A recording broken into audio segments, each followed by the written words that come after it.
वहीं अब खबर बांग्लादेश की, क्योंकि ढाका में अब धीरे धीरे हालात संभल रहे हैं। हालात सड़कों से पुलिस गायब है और सेना ने पूरी तरह से मोर्चा संभाल रखा है। अब देखिए, सड़कों पर बख्तरबंद सेना की गाड़ियां तैनात हैं। सड़कों और बाजारों में आवाजाही कम है, सुरक्षा के कड़े इंतजाम है।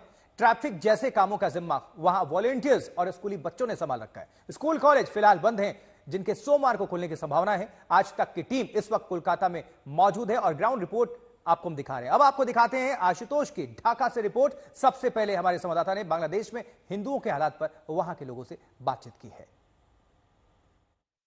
जब आप लोग प्रोटेस्ट कर रहे थे उस समय वायलेंस बहुत हुआ और पूरी दुनिया ने यह देखा कि टेम्पल्स को तोड़ा गया, नुकसान पहुंचाया गया, जो हिंदू कम्युनिटी है उनको बहुत ज्यादा अटैक किया गया।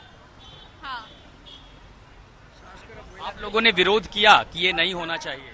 मैं बात कर सकता हूँ, जब टेम्पल्स पर अटैक हुआ था तब ये स्टूडेंट लोग ने अटैक नहीं किया था। जो आवामी लीग का छात्र लीग था वो टेम्पल्स पर अटैक कर रहा था, ये समझाने के लिए कि हम स्टूडेंट लोग टेम्पल्स पर अटैक कर रहे हैं, लेकिन हम लोग नहीं कर रहे थे। ये छात्र लीग का जो लड़का लोग है वो कर रहा था।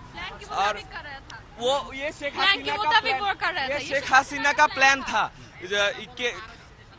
और हमारा जो स्टूडेंट्स है वो टेम्पल को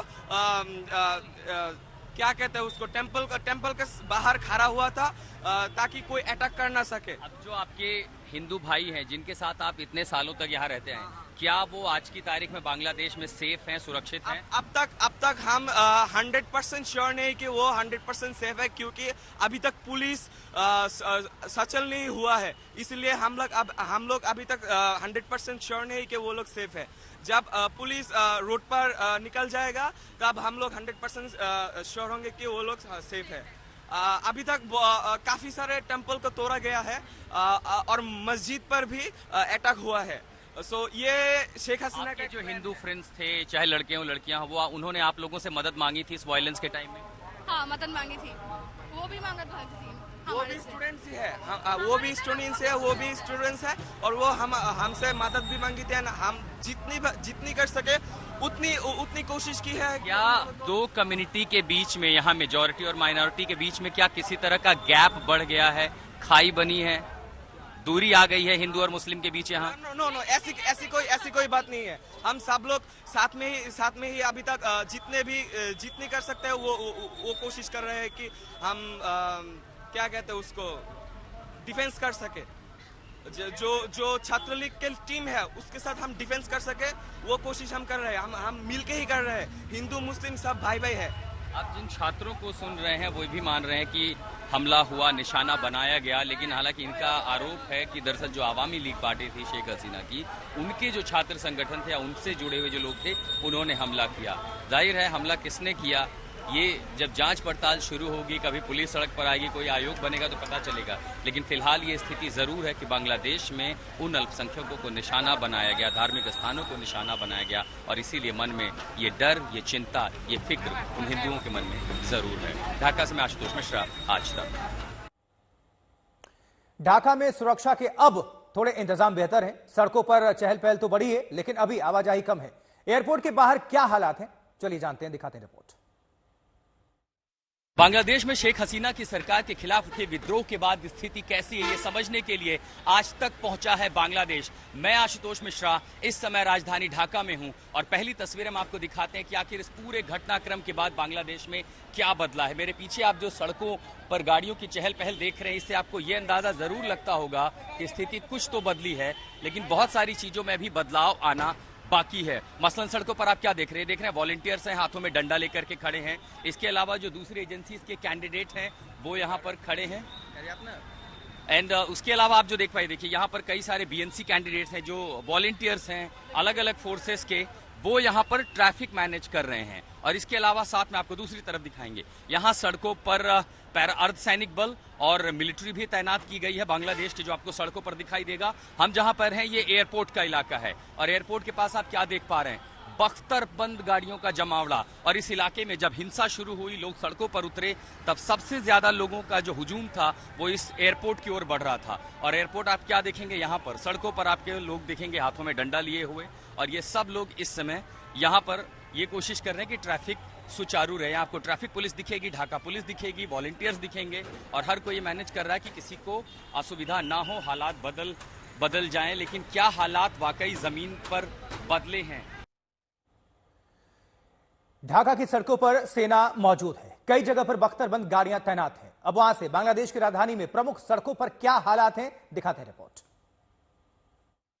बांग्लादेश की सड़कों पर आखिर हो क्या रहा है? बांग्लादेश की सड़कों पर सेना तैनात कर दी गई है और यह तस्वीरें दिखाने के लिए मैं आशुतोष मिश्रा इस समय हूं राजधानी ढाका में। और ठीक मेरे पीछे आप जो तस्वीरें देख पा रहे हैं ये ढाका एयरपोर्ट की हैं और इसीलिए आप देखेंगे एक तरफ जहां आपको कटीले तारों का रेला दिखाई देगा तो पीछे आपको बख्तरबंद गाड़ियां दिखाई पड़ेंगी। दूसरी तरफ सड़कों पर स्थिति सामान्य करने की कोशिश की जा रही है, जो आप देख पा रहे हैं कि सामान्य लगती नहीं, क्योंकि सड़कों पर अलग अलग संस्थाओं से जुड़े हुए लोग हाथों में लाठी डंडा लेकर के ट्रैफिक मैनेज कर रहे हैं। तो दूसरी तरफ बड़ी संख्या में अर्धसैनिक बलों को और सेना के लोगों, ये देखिए यहाँ पर लोग हैं जो ट्रैफिक व्यवस्था कर रहे हैं।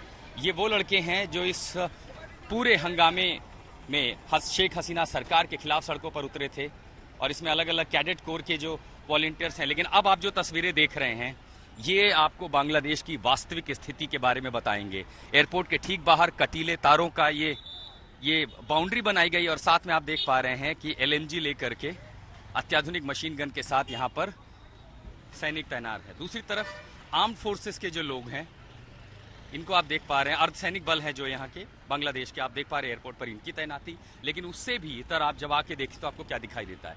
यहाँ आपको दिखाई दे रहे हैं बख्तरबंद गाड़ियाँ और एयरपोर्ट के बाहर ऐसी कई सारे, पूरे ढाका सिटी में आपको बड़ी संख्या में इस तरह की बख्तरबंद गाड़ियाँ दिखाई देंगी। और ये आप जिनको देख पा रहे हैं हाथों में हथियार लेकर के, ये आर्टिलरी जो है सेना, बांग्लादेश की सेना जो है इस समय सड़कों पर तैनात है।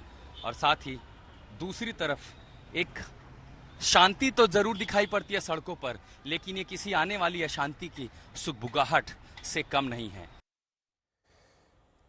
और वहीं केंद्रीय मंत्री नित्यानंद राय ने बांग्लादेश के हालात पर क्या कहा और साथ ही बीजेपी नेता नीरज सिंह बबलू, दोनों की प्रतिक्रियाएं।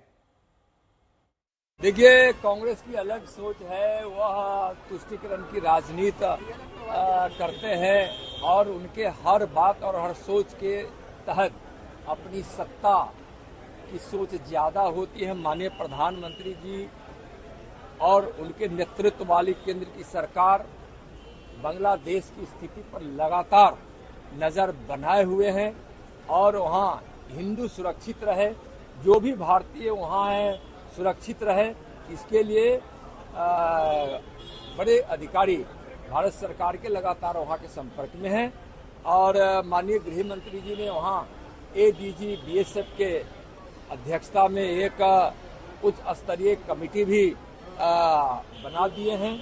देखिए, बांग्लादेश की जो घटना है ये काफ़ी दुखद और चिंताजनक है और हम समझते हैं कि ये पूरे दुनिया के लिए चिंता का विषय है कि जिस तरह से धार्मिक उन्माद फैला करके दूसरे धर्म के लोगों को, जो कमज़ोर वर्ग है, उन्हें प्रताड़ित किया जाता है, तो ये पूरे दुनिया के लिए चिंता का विषय है। और जिस तरह से वहाँ पर एक प्रधानमंत्री के आवास में उपद्रवी घुस जाते हैं, प्रधानमंत्री को देश छोड़ के भागना पड़ता है, उनके आवास में घुस के, उनके बेडरूम में घुस के उनके अंग वस्त्र को लहराया गया, तो ये काफ़ी दुखद है। किसी भी धर्म का हो वो काफ़ी दुखद है। और जिस तरह से वहाँ पर हिंदुओं को प्रताड़ित किया गया, ये काफ़ी चिंता का विषय है। इस पर कहीं न कहीं हम समझते हैं कि एक्शन लेने की आवश्यकता है, पूरा दुनिया को सोचने की आवश्यकता है। और जिस तरह से घुसपैठिया खास करके बिहार और बंगाल में घुसने का प्रयास कर रहे हैं, इस पर से निश्चित रूप से रोक लगना चाहिए।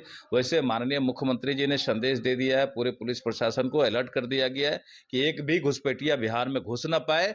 और हम समझते हैं कि बंगाल में ज्यादा घुसपैठिया घुसते रहते हैं, तो इसके लिए माननीय हमारे गृह मंत्री महोदय काफी अलर्ट है। वैसे जो भी घुसपैठिया घुस रहे हैं सबको बाहर निकालने की आवश्यकता है और सबको भगाने की आवश्यकता है यहाँ से।